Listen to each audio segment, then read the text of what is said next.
Cervical cancer is probably the only cancer that's preventable by both a vaccine as well as either a pap smear HPV test or VIV-like. So it's either preventable with a vaccination or from a screening test, okay?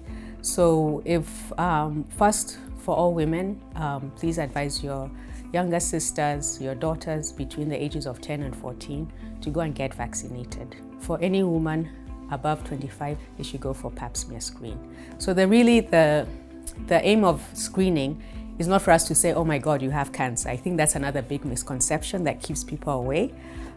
When we want healthy women to come in for screening, because when you're healthy and you come in for screening, if you have what we call pre-cancerous cells, you usually won't have any symptoms, you won't know. But if we find them, we can actually treat them, okay? It's really important to understand that. So when you're treated, you actually will remove those affected cells. You will still have your uterus, you will still have your cervix, you will still be able to have babies and carry pregnancies to full term. You'll be able to still have your periods. So please come and get screening, because if we find those precancerous cells, we can actually treat them and you don't get cancer. When someone comes in with cancer, there's not much we can do. At that point, we're talking removing the uterus, radiation, chemotherapy. Your chances of survival are less than 50%. So, I think you need to see which is a better option. Is it better for me to get a vaccine, get my daughter vaccinated and go in once every 3 to 5 years to get a test?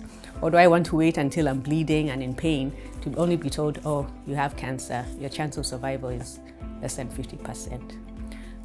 The sad thing about cervical cancer is it affects women at their prime. So we're talking about women between the ages of 35 and 55. That's the most common age group where women will present with cervical cancer. So you can imagine, this is someone with young kids, you're a wife, you're a mom, you're probably, in your career, doing well, and then all of a sudden you have cancer. Who's going to take care of your kids? Who's going to take care of your husband, your siblings, yeah?